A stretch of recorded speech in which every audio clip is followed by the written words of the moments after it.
여러분 안녕하십니까? 충청권에 대설특보가 내려진 가운데 지역 곳곳에 많은 눈이 내렸는데요. 이 때문에 고속도로 등에서는 크고 작은 교통사고가 잇따라 발생했습니다. 밤사이 서해안 지역에는 또다시 눈이 내릴 것으로 보이는데 기온까지 큰 폭으로 떨어져 빙판길이 예상돼 주의하셔야겠습니다. 이선학 기자가 보도합니다. 고속도로에서 눈길에 미끄러진 승용차 운전자가 2차 사고를 막기 위해 지나는 차량들에게 수신호를 합니다. 그런데 잠시 뒤 대형 버스가 나타나 승용차를 그대로 들이받습니다.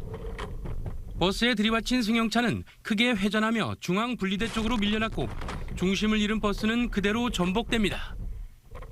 오늘 오전 9시쯤 예산군 고덕면 당직영덕 고속도로 상행선에서 산악회 회원들을 태운 관광버스가 눈길 사고로 멈춰있던 승용차를 피하지 못하고 들이받으면서 옆으로 전복됐습니다.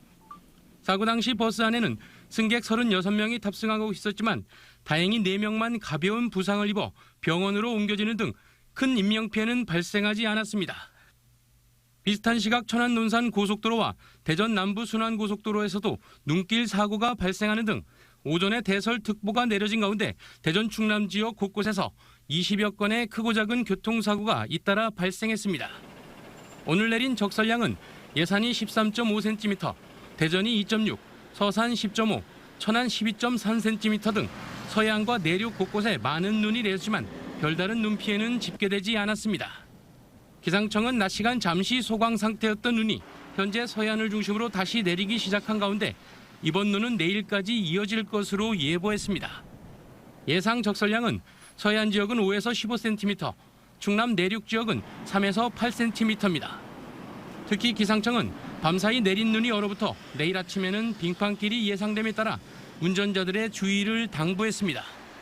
충청권 전역에는 한파특보가 내려진 가운데 내일 아침 최저 기온은 영하 17도에서 영하 10도, 낮 최고 기온도 영하 6도에서 영하 3도의 분포를 보이며 한파가 기승을 부릴 것으로 예상됩니다.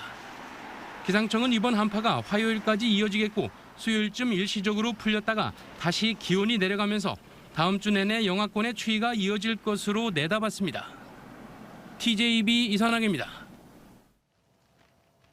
주택 경기 침체 속에도 비수도권 부동산 규제 전면 해제와 세제 완화 등 정부의 부양 정책에 대한 기대감으로 12월 주택 사업 경기 전망 지수가 지방권을 중심으로 큰 폭으로 상승했습니다.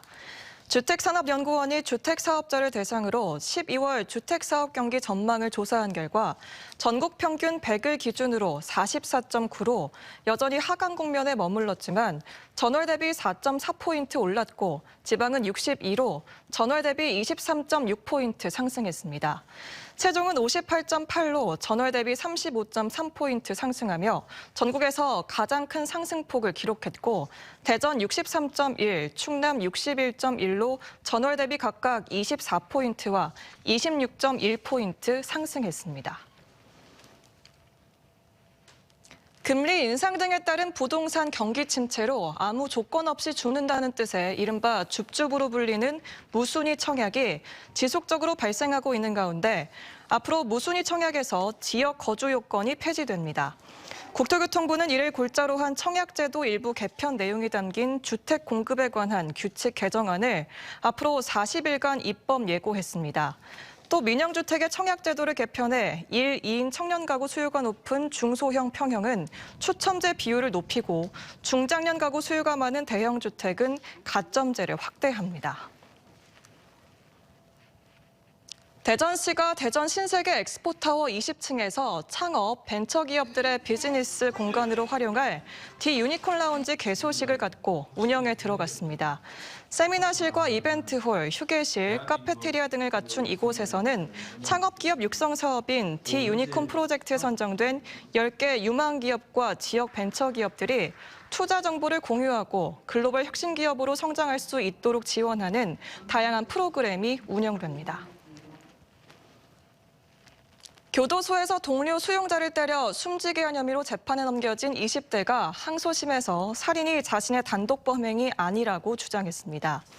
대전고법 항소심 심리에서 지난해 12월 공주교도소에 복역 중인 40대 피해자를 상습적으로 때려 숨지게 한 혐의로 1심에서 무기징역을 선고받은 27살 A씨는 같은 방 수용자인 2명의 공범과 함께 저지른 범행이라고 진술했습니다.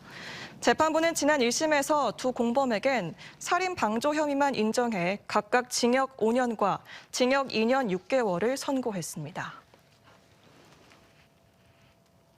대전지법 신동준 판사는 수년 동안 지인을 상대로 주정차 위반 과태료를 내야 한다며 5만 원을 빌려주면 바로 갚겠다고 속인 뒤 갚지 않는 등 24차례에 걸쳐 730만 원을 받아 가로채 사기 혐의로 기소된 67살 A씨에 대해 벌금 100만 원을 선고했습니다. 재판부는 피고인이 피해자와 합의했지만 죄질이 좋지 않고 같은 범죄로 처벌받은 전력이 있는 점을 고려했다고 밝혔습니다.